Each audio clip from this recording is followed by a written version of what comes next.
नमस्कार, मैं हूं डॉक्टर जगन्नाथ दीक्षित और आप देख रहे हैं doctor Dixit lifestyle YouTube channel. दोस्तों, क्वेश्चन आंसर्स की श्रृंखला में आज और एक श्रृंखला मैं इसमें जोड़ रहा हूं।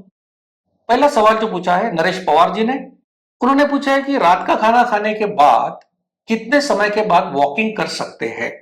हम कहते हैं कि 45 मिनट में 4.5 किलोमीटर आप चलो।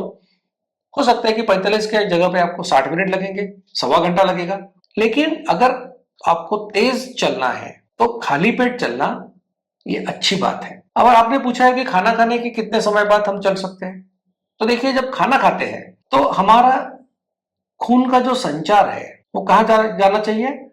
वो हमारे डाइजेस्टिव सिस्टम की तरफ जाना चाहिए, क्योंकि खाना खा रहे हो, उसको पचाना है, तो उसके लिए खून का सप्लाई जो है वो डाइजेस्टिव सिस्टम की तरफ होना चाहिए। अगर आप खाना खाने के बाद तेज तेज दौड़ लगाओ तो क्या होगा? आपका खून का जो सप्लाई है वो कहाँ जाएगा? मसल्स को जाएगा। तो जब मसल्स को जाएगा तो आपकी डाइजेशन प्रक्रिया जो है उसके ऊपर उसका बुरा असर पड़ सकता है। इसलिए खाना खाने के बाद तेज मत भागिए, और अगर आपको चलना है तो स्लो आप चल सकते हो, लेकिन स्लो चलोगे तो आपको 4.5 किलोमीटर कवर करना काफी मुश्किल होगा। इसलिए मैं आपसे फिर एक बार कहूंगा कि जब पेट खाली हो, तो पेट हमारा दिन में 2 बार खाली हो सकता है, एक तो सुबह और दूसरा है कि जब आपने 12 बजे खाना खाया तो शाम को 5:30-6 बजे फिर आपका पेट खाली हो जाता है। तो इसमें से कोई भी समय आप वॉकिंग करेंगे तो तेज चल सकते हैं, इसका आपको जरूर फायदा होगा।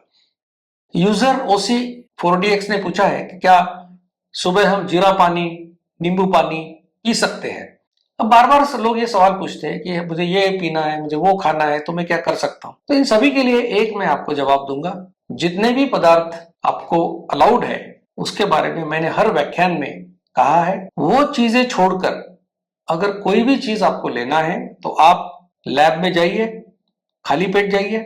अगर जीरा पानी आपको पीना है तो वो पानी आप साथ में ले जाइए। अगर 8 बजे आप पहुंचते हैं वहां पर तो 8 बजे आपका खून का एक सैंपल दे दीजिए, फिर वो जीरा पानी पी लीजिए, फिर 10 मिनट के बाद एक और 60 मिनट के बाद एक, यानी कि 8 बजे एक, 8 बजे कर 10 मिनट पर दूसरा सैंपल और 9 बजे तीसरा सैंपल खून का दे दीजिए लैब में, और उनको कहिए कि मुझे इसका इंसुलिन लेवल देखना है, शुगर नहीं, इंसुलिन। तो अगर आपने ऐसा पाया कि शुरुआत में 8 बजे इंसुलिन आपका 10 था, 8:10 पे वो 15 हो गया और 9 बजे वो 25 हो गया, इसका मतलब इंसुलिन निर्माण हुआ, फिर ये जीरा पानी आप नहीं ले सकते। लेकिन अगर ऐसा हुआ कि जो आपका इंसुलिन 8 बजे जो इंसुलिन 10 था वो 8:10 पे 8 हो गया, 9 बजे 4 हो गया, यानी कि ट्रेंड डिक्लाइनिंग है, इसका मतलब इंसुलिन निर्माण नहीं हुआ, तो आप वो चीज ले सकते हो। ये मैंने इसलिए बताया कि लोग ये सवाल बार बार पूछते हैं कि क्या ये हम ले सकते हैं या वो हम ले सकते हैं। जितने भी कॉमन कोई पदार्थ है उनके ऊपर हमने वॉलंटियर्स के द्वारा एक्सपेरिमेंट किए, और उन एक्सपेरिमेंट के वजह से ही हमने आपको कुछ पदार्थ लेने की परमिशन दी है। मनोज महाजन पूछते हैं कि मेरा HbA1c 5.7 है, मैं प्री डायबिटिक हूं। बराबर है, आप प्री डायबिटिक है, तो क्या मैं दूध ले सकता हूं? अब इस लाइफस्टाइल में दूध या डेयरी प्रोडक्ट्स के ऊपर कोई पाबंदी नहीं है। सिर्फ हम आपसे इतना ही कहते हैं कि जो सीक्वेंस आपको दिया है कि खाने की शुरुआत में आप प्री डायबिटिक हो इसलिए 4 बादाम 4 अखरोट खाओ, उसके बाद एक बाउल सैलड खाओ जिसमें बीट और गाजर छोड़ के बाकी सब खा सकते हो। उसके बाद में उतना ही बाउल भर के स्प्राउट्स या 2 बॉइल्ड एग्स खाओ, और इतना खाने के बाद जो भी आपको बाद में खाना है वो आप खा सकते हो। हो सकता है कि दूध और चावल खाओगे, दूध और चपाती खाओगे, तो वो लेने के लिए अनुमति है। हो सकता है कि खाना होने के बाद अंत में आप एक गिलास दूध भी पीना चाहते हो, वो भी पी सकते हो, सिर्फ उसमें शक्कर मत डालो। तो इस प्रकार से दूध आप ले सकते हो।